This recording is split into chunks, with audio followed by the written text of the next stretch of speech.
चलिए, तो आज की क्लास में सभी का स्वागत है। हम लोग पूर्व की क्लास में पढ़ रहे थे प्रभाववाद, और आज की क्लास में हम लोग जिस नए वाद को शुरू करेंगे वो वाद है आपका नव प्रभाववाद। इसी को इंग्लिश में कहते हैं नियो इम्प्रेशनिज्म। इसका समय जो था वो 1886 से 1906 तक, यानी ये कब से कब तक रहा, तो ये 1886 से 1906 तक रहा। प्रभाववाद के बाद नव प्रभाववाद का जन्म इसलिए हुआ था क्योंकि जो प्रभाववाद में त्रुटियां थीं उनको देखकर जिन कलाकारों ने एक नए वाद को जन्म दिया था वो नव प्रभाववाद था। मैंने पूर्व की क्लास में भी बताया है कि जो ये जितने भी वाद हैं कलाकारों का जिनका जन्म हुआ है उनका कुछ ना कुछ कारण ही रहा है। कारण इसलिए रहा है कि हर कलाकार अपनी भावना, अपनी अपेक्षा के अनुसार एक नए नए कला के संघर्ष में वाद को जन्म देता रहा। तो इस वाद को जन्म देने वाले तो मुख्य रूप से जॉर्ज सोरा थे। तो लिख लीजिए प्रभाववाद में जो त्रुटियां थीं उनको देखते हुए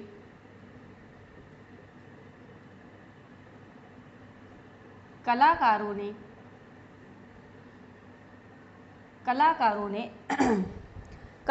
ने एक नई सोच के साथ जिस वाद को जन्म दिया, एक नई सोच के बाद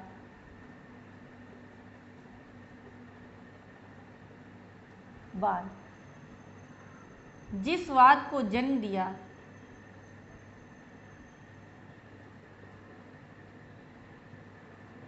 वह था नव प्रभाववाद। ठीक है, नव प्रभाववाद यानी कि अगर नव प्रभाववाद के बाद जिस वाद का जन्म हुआ उसे हम लोग कहते हैं नव प्रभाववाद। ठीक है, इसी को कहते हैं इंग्लिश में नियो इम्प्रेशनिज्म। यानी कभी कभी टीजीटी की परीक्षाओं में पूछ लेता है कि नव प्रभाववाद को इंग्लिश में क्या कहते हैं। इस बार इस पर भी विशेष ध्यान दीजिएगा।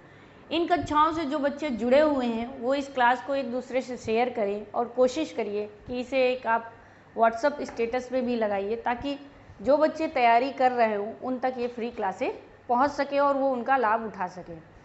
क्लास को स्किप करने से पहले क्लास को पूरी देखने का आनंद लीजिए। हो सकता है कि क्लास के अंत तक आपको कुछ अच्छा आपके ज्ञान के लिए मिल जाए। इसी समय प्रभाववाद से असंतुष्ट होकर रेनवार ने, यानी जब ये प्रभाववाद जन्म हुआ था तो एक समय था, ठीक है, समय समझिए इसको थोड़ा सा कि इसका जन्म क्यों हुआ। तो जब ये समय चल रहा था, तो इसी समय प्रभाववाद से असंतुष्ट होकर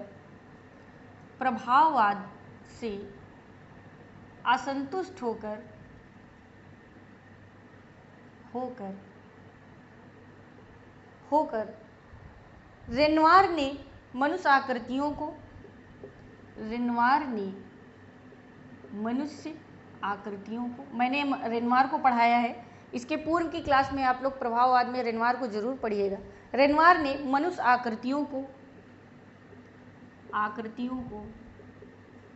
ठोस रूप में चित्रित किया। ठीक है, यानी इनकी जो पद्धति थी, इन्होंने मनुष्य की आकृतियों को ठोस रूप में चित्रित करना प्रारंभ कर दिया था और अपना प्रसिद्ध चित्र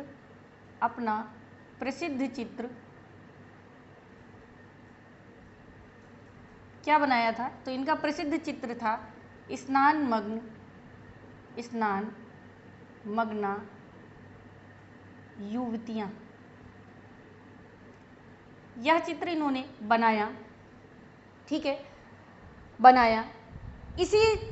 इसी से प्रभावित होकर, यानी जो इन्होंने ये चित्र बनाया था मनुष्य आकृतियों से प्रभावित होकर, तो इसी चित्र से प्रभावित होकर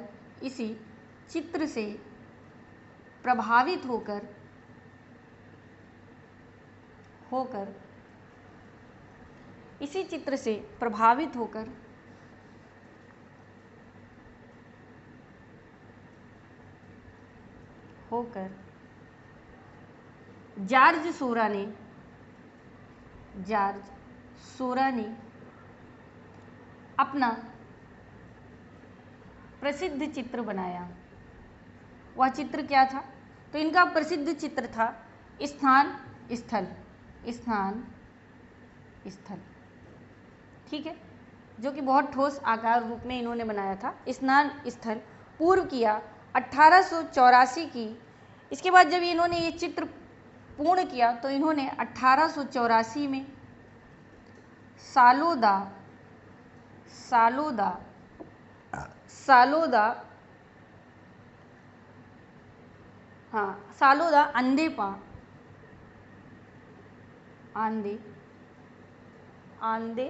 आंदोपादा, ठीक है, आंदोपादा में अपना चित्र प्रदर्शित किया, ठीक है, प्रदर्शित किया, जिसको अत्यधिक ख्याति मिली।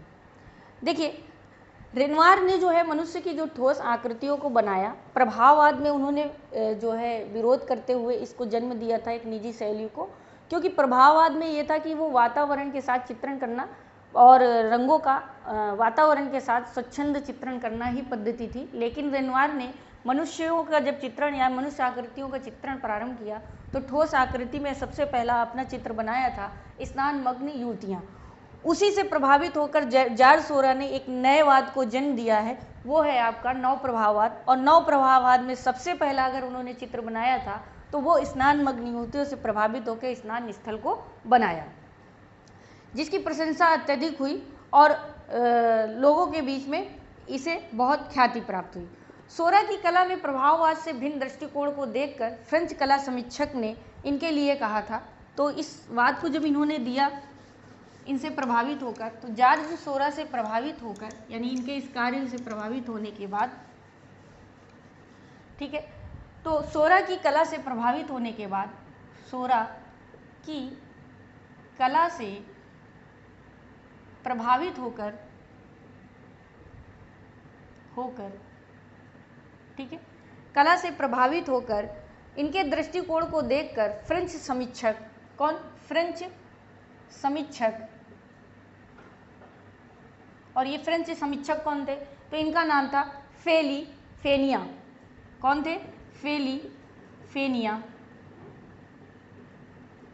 ठीक है, इनका नाम था फेली फेनिया। फेली फेनिया ने इनके इस कार्य से प्रभावित होने के बाद इस नव प्रभाववाद को, यानी इसी को, इनसे प्रभावित होने के बाद इन्होंने जो है नव प्रभाववाद को नाम दिया। इनके, ऐसे लिख लीजिए, इनके इस कार्य को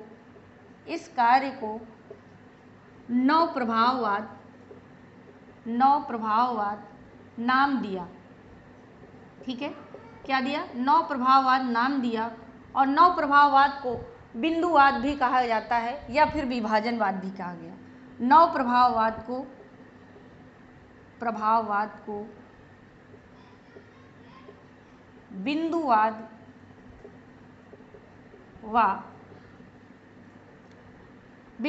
व विभाजनवाद भी कहा गया,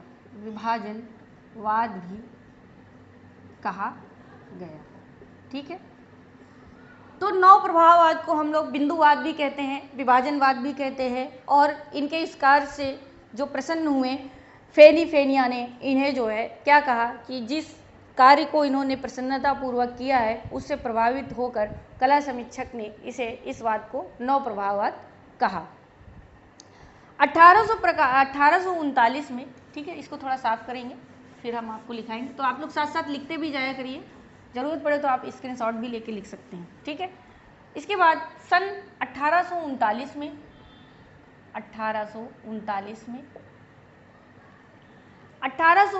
में प्रकाशित सिन्याक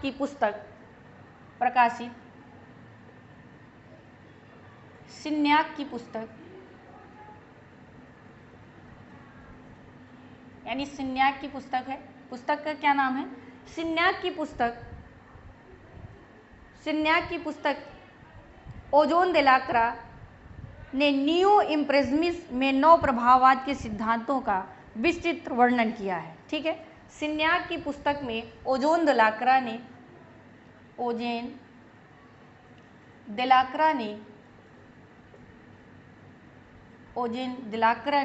क्या किया है? तो उन्होंने जो है यानी नियो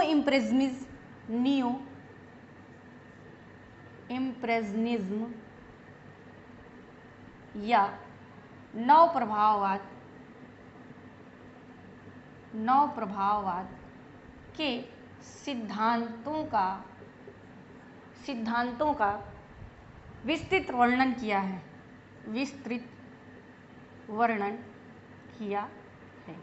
यानी कि सिन्याक की जो पुस्तक थी उसमें उजेन दलाकर ने नियो इम्प्रेशनिज्म यानी नव प्रभाववाद के विस्तृत वर्णन किए हैं, इनके बारे में विस्तृत जानकारी दी है।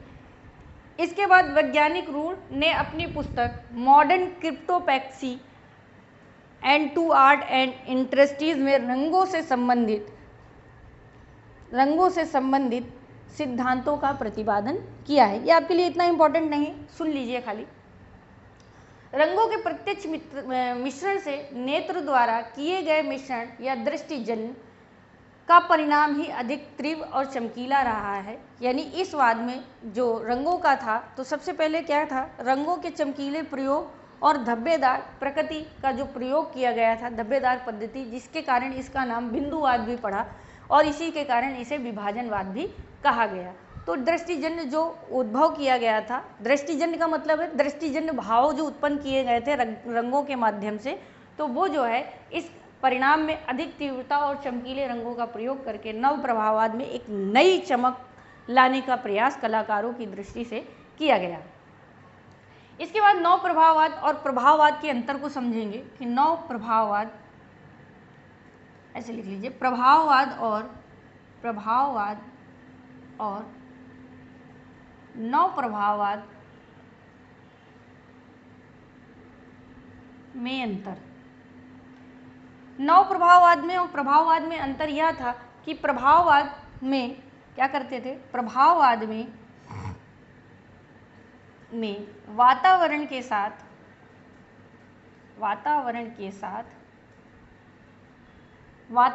साथ रंगों का या वातावरण के साथ मानव आकृति व वस्तु का ऐसे प्रभाववाद और वातावरण के साथ, प्रभाववाद में वातावरण के साथ मुख्य विषय बनाकर चित्रण करते थे। ठीक है। लेकिन जो नव प्रभाववाद था, नव प्रभाववाद में मनुष्य आकृति, ठीक है, मनुष्य की आकृति, मनुष्यकृतियों व वस्तुओं का सरलीकरण,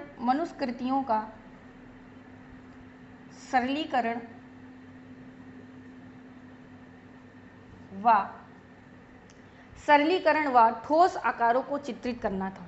ठोस आकारों को चित्रित करना था। ठीक है। अंतर क्या है कि नव प्रभाववाद वातावरण के साथ चित्रण करना प्रारंभ किया था रंगों के साथ, और वातावरण उनका सबसे मुख्य ध्येय था प्रभाववाद में। लेकिन नव प्रभाववाद का जब जन्म हुआ तो यहाँ मनुष्य आकृतियों को महत्व देते हुए वातावरण के साथ ठोस आकृतियों को प्रस्तुत करना यहाँ का मेन मोटिव रहा है। रंगों की चमक जो थी यहाँ की, वो नव प्रभाववाद का मुख्य कारण थी। लिख लीजिए, रंगों की चमक नव प्रभाववाद का मुख्य कारण रही है। ठीक है। इसके बाद बात करेंगे कि आगे हम नव प्रभाववाद में किन किन कलाकारों को पढ़ेंगे। तो थोड़ी सी जगह साफ करने के बाद नव प्रभाववाद के कलाकार, नव प्रभाववाद के कलाकार कौन कौन से कलाकार हैं जो नव प्रभाववाद से जुड़कर कार्य किए थे। सोरा सिन्याक,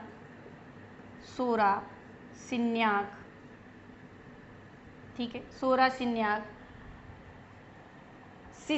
सिसले पिसारो,